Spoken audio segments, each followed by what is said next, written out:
Hello everyone, and you're watching Bitcoin Bubble News channel.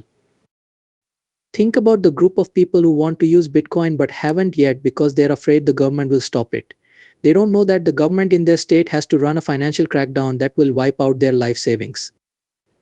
And if they own a lot of homes, those homes will need to be treated differently in the future or be taken back by force or law in order to keep the state controllership. They're fighting about what scares them, which makes it easier for the government to take everything they own. I think it's crazy.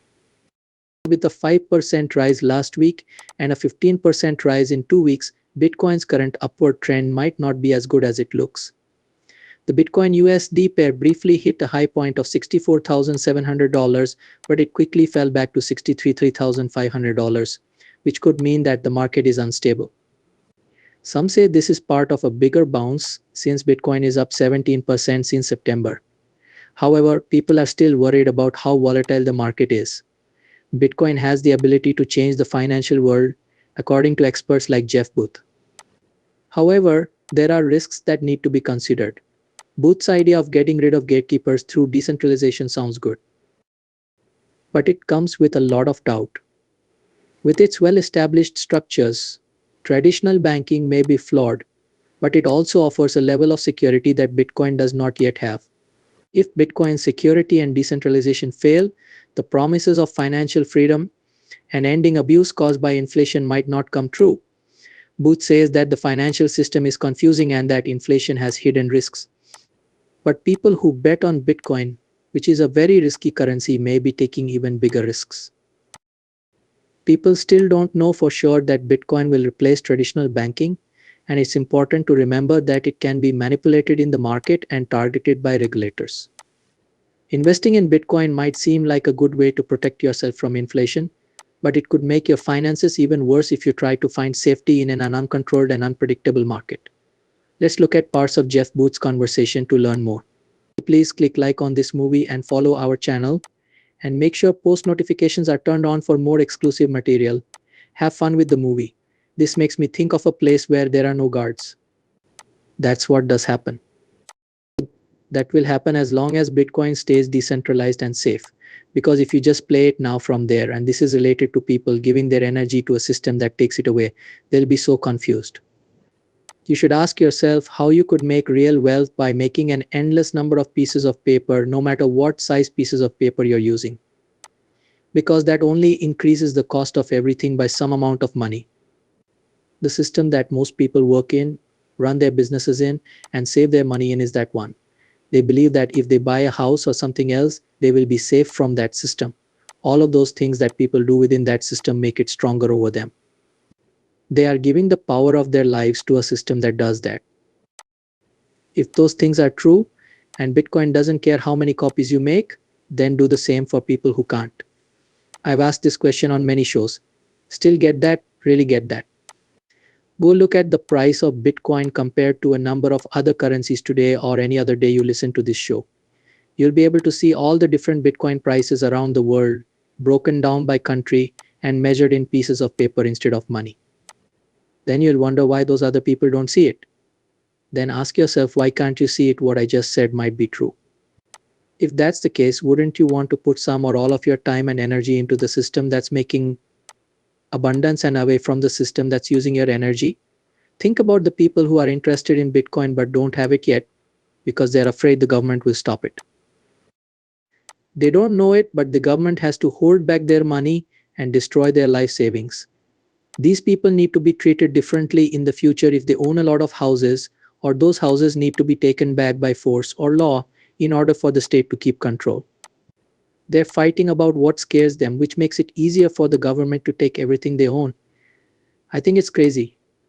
When you realize that what they're really saying is, I don't have agency, which is the opposite of what you and I are saying, which is that we all have agency to make the world we want to see.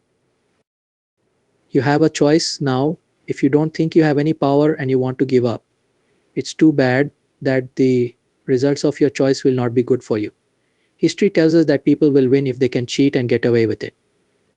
If you try to cheat an honest network like Bitcoin, however, you are always found out. That's why it's so beautiful. Being honest is the best thing you can do in Bitcoin because it helps you and everyone else. And that gets bigger.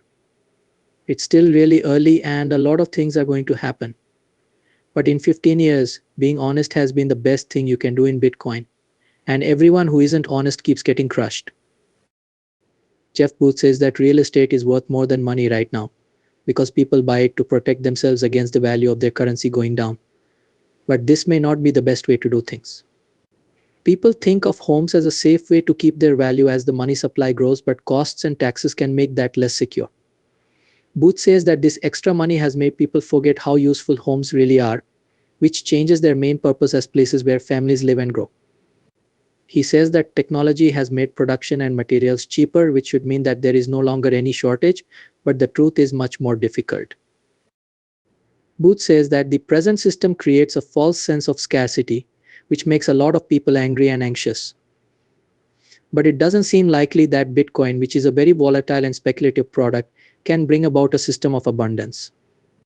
To learn more from Jeff Booth, let's go back to the talk and watch more clips. These days, real estate is worth more than it used to be, and people use something similar to what we're talking about to protect the money bonus. So today in a house, since banks lose money really quickly, and in general at least a house will match producing money, it doesn't really match because of all the costs and taxes that come with owning a house, as well as the upkeep that comes with it. Because if you do, but usually it will match the speed at which it prints. That's why it can't. Your money doesn't lose value as quickly as this one does. To do that, people would use that as money instead of cash. They would put their money in a house, which would earn them extra money. A lot of people and big money did that because they were going through the same thing in the same system. That used to be an Oz, a number for where you can raise a family and be in a great neighborhood. To turn into a price increase and push us away. And that is being used as an example to measure. However, the house's practical value is also going down because of all the technology and materials used. It is now only worth what it costs to make. That means everything inside the house is also falling. It's going to be free, and this tech is moving.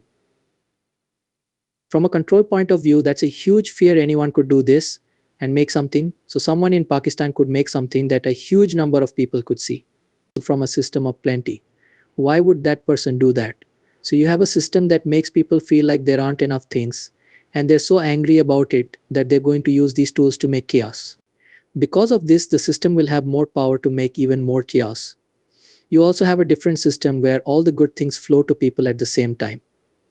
And those two systems don't work together and can't live together in the long run. One takes over the other, the system of plenty or the system of lack. In a fiat economy, there is a lack of something, and that is being taken over by the system of abundances.